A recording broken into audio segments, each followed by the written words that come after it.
Good afternoon, everybody, and welcome to part 2 of this week's Wednesday Westside Wellbeing with myself, Jamie, from Coaches for Change. So, part 2 this week, we are going to focus in on the legs. And again, 15-minute workout on the legs. We're probably going to integrate a little bit more core like we did in part 1 with the mobility. So, to start with, we're going to take a nice wide stance just outside shoulder width apart. And from here, we're going to take it down in some nice deep squats. So point the feet out, kind of 45-degree angles. We're going to bring the hands in front of the torso. And from there, we're just going to start working our way nice and steady, nice and controlled through that squat movement. And again, as you start to work through the repetitions, you might find you can take the hips that little bit deeper into the base of that squat, so we're getting a little bit more load through the quads and into the glutes. What I do want you to make sure you're doing as you come up to the top of the squat is make sure you're squeezing into the glutes. So again, that's really going to build into that glute strength. We stretch into the glutes at the base, we contract into the glutes at the top. It's also going to help remove any tension away from that lower back. And if there is any tension gathering in that lower back, by squeezing into the glutes and then releasing the glutes, that's going to help flush that tension down through the legs. And we're just going to go 4, 5, 4, 4,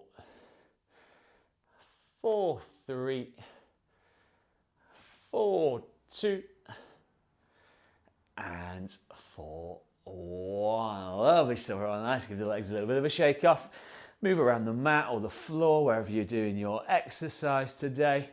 And from here, we're going to go into another variation of a squat, but we're going to bring that stance into about hip width apart. And we're going to go into a nice narrow squat. That's going to work into more of the abductors on the outside of the thighs, So from here, this time I'd probably suggest take your arms out in front of you to help work as that counterbalance. And from here, we just start to sink those hips back down and lift the hips back up. Really squeezing into the glutes at the top end again. Taking your time as you work through those repetitions. There's no rush. Again, a little bit humid today. Good old British summer weather.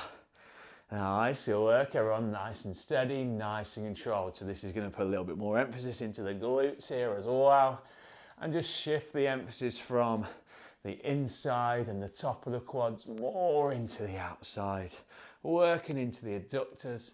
And if you want to bring the hands into the center just to release the tension from the shoulders a little bit, feel free to do so. And we're going to go 4, 5, 4, 4, nice and steady, nice and controlled, 4, 3,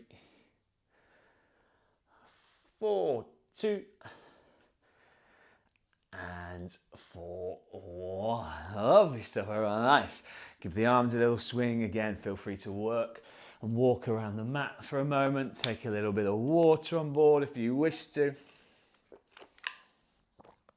As from here, we're going to shift the emphasis into the hamstrings slightly. So what we're going to do is we're basically going to go into a bodyweight RDL, so Romanian deadlift. So hands are going to come to the side of the thighs. And all I want you to do is think about taking the hips straight back in that straight line. Once you find that range, start to bend through the knees, keep the torso nice and level. Slide the hands down the shins, probably halfway to the base of the shins. Try not to round through the back, keep it nice and straight. And then squeeze the hips forward. Again, squeezing into the glutes. We're going to get a lot of glute activation in today, just by incorporating that glute contraction through the leg movements. Again, stance kind of hip width apart, so we can really lengthen through the inside and the center of the hamstring area. And again, stretching into the glutes at the bottom end and squeezing back into the glutes at the top end. Nice and steady. Nice and controlled, keeping that spine and torso nice and level. And when you come up to the top of that movement, if you want to really pull the shoulders back as if you were working with a barbell, feel free to do so. And again, going through these movements, just utilizing your body weight is really going to help you work on that form and that technique. If you do incorporate any weight into these movements, or you take them into your home or gym-based workouts, we're going to go for 6 more. So 4, 6. Putting quite a few of these in here today. 4, 5. 4, 4. Nice work, everyone. 4, 3. 4, 2. And 4, 1. Lovely stuff, everyone. Nice. Give the body a little shake, give the legs a little shake. Feel free to move around the floor a little bit if you wish to. We'll take 20 seconds or so, and then we're going to go into our next movement. So we're going to hit into the calves this time. So we're just going to do some standing calf raises. If anyone did want to try and elevate this slightly, you can use some quite thick books or stack a few books, but just careful they don't slip around. And that way you can really get that decrease, lower sensation through the base of the heels as you lower down into that calf raise. But if you are just working with the floor like I'm going to do today, from here we can just lift up onto the tiptoes and then lower the heels back down. But again, if you did want to try and get that full stretch through the calves, we elevate onto the tiptoes, and as you drop the heels down, if you rock back onto the heels slightly, oops, lost my balance a little bit there, rock back too much, that's going to also put the calves into that contraction point, then into that lengthening point as we just rock back onto the heels slightly. But again, just be careful of your stability and balance with this. So if you'd rather just work through the tiptoes, we're still getting a nice contraction into the calves. Good, again, stance hip width apart, really try and elevate up into that big toe, because we're going to shift the emphasis in a few repetitions. So we're going to go 4 more repetitions, putting the emphasis through that big toe. Or once you've done those 4 repetitions, shift the emphasis more into the outside toes. So we're just working those 2 different parts of the calf in those standing calf raises. Really try and pause for a moment at the top end, just so you can keep that nice deep contraction into the calf muscles. We're going to go 4, 5, 4, 4, 4, 3, working on 4, 2, and 4, 1. Nice, take a little moment. Again, give the legs a little shake out. Because from the next move we're going to go into some reverse lunges. We're going to go alternate sides. So we're going to switch it from the right leg to the left leg. So bring yourself closer towards the front of the mat if you are working with a mat, so you've still got that coverage. I've got absolutely no problem if you want to drop your knee down to the ground on these lunges. But all we're going to do, I'm going to start with the right leg going backwards first. So I take that right leg back onto the tiptoes, drop down onto the knee if you wished, and then elevate, pop yourself up, and then switch it over to that left leg.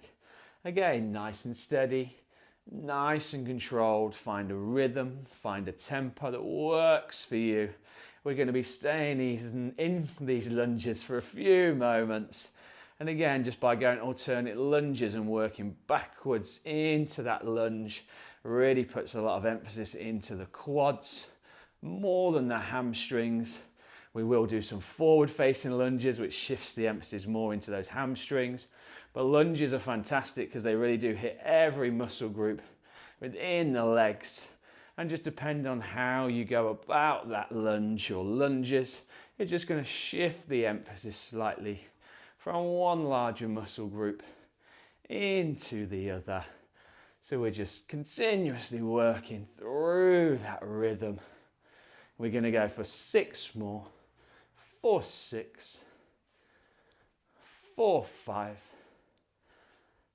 4, 4, 4, 3,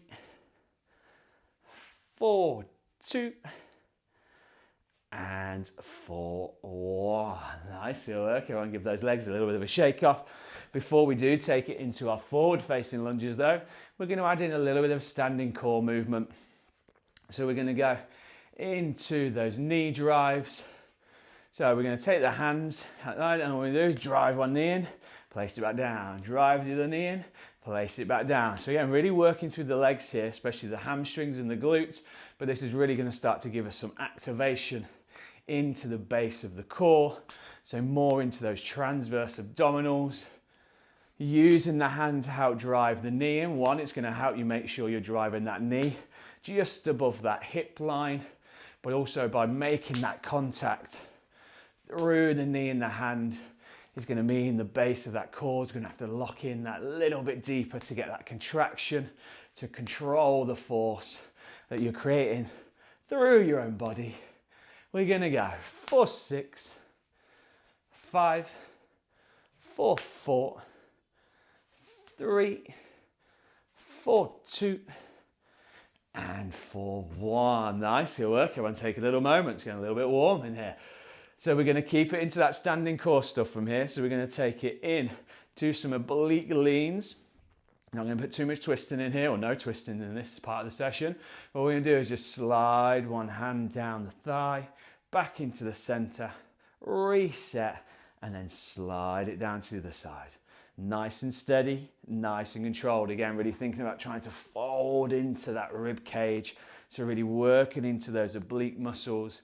You don't have to slide the hand too far down the thigh to get that contraction. But as you start to work through the repetitions, if you want to take it a little bit deeper, that little bit further, feel free to do so and really feel that contraction into those oblique muscles that run down the side of the torso, really help protect the rib cage, connect into those infamous 6 abdominal muscles. We're going to keep it there. From here, we're going to go 5 more. For 5, 4, 4, 4, 3, 4, 2, and 4, 1. Lovely stuff. Give the arms a little shake. Feel free to kind of rotate through the hips and get that little bit of rotation in the torso as well, so we can just loosen up those muscles that we're putting those contractions into. Feel free to give the rib cage a little bit of a rub, no problem at all. So from here, we're going to take it back into our lunges, but we're going to go forward facing lunges this time. So I'm going to bring myself towards the back of the mat. This time, again, still starting with that right leg. We're going to step that right leg forward. We drop down into the base of that lunge, and then we pop back up. And again, as you start to work through these forward-facing alternate lunges, hopefully you'll notice the difference between the reverse lunges, where you can probably feel it into your quad muscles a little bit more, which live on the front of the thighs, to taking it into those forward or these forward-facing lunges, where you might start to feel the emphasis a little bit more into the hamstrings, on the back of the thighs. And again, find a rhythm. Find a tempo that works for you, and just working steadily through that form and technique. Again, I've got no problem if you need to bring the knee to the ground just to find that balance point, or take that tension away from the legs for a moment before you pop yourself straight back up, working it from one side to the other. 3 more on each side. So for 6, 4, 5, 4, 4, 4, 3, 4, 2, and 4, 1. Lovely stuff, everyone. Nice. Take a little moment. Feel free to take a little bit of water on board. And we're going to take it into our final movement.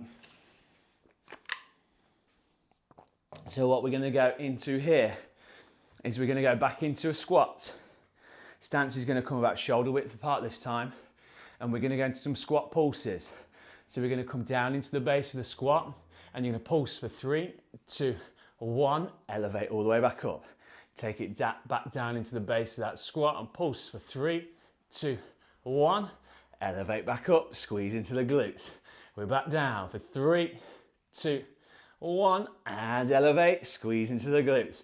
So by adding in these pulse squats, it's just keeping the emphasis right into those quad muscles. Again, really going to help work into the ligaments and tendons through the knee joints. And you're going to start to feel a little bit of a burn into those quads as well, because we're not allowing the blood to flush all the way through the legs, before we take it back into those. 3, 2, 1, and elevate. We're going to go 5 more for 5. Nice, stay with me on last little push for 4, 3, 2, 1. Squeeze into the glutes. Last 3 for 3, 2, 1. Last 2, we take it down for 3, 2, 1. Last push, we go down for 3, 2, and 1. And stand up, nice. Woo, felt that one in the quads there. Take a little moment, everyone. Take a bit of water on board. Take a few minutes if you wish to, because I'm going to be back in a few minutes and we're going to take it into stage 3, where we're going to put a lot more focus into the upper part of the body. Again, integrate a little bit more core in there so we can just break it up a little bit. Maybe add in a few full body movements for you as well. See you soon. I'm Jamie, Coaches for Change, here for Westside Wellbeing. See you part 3.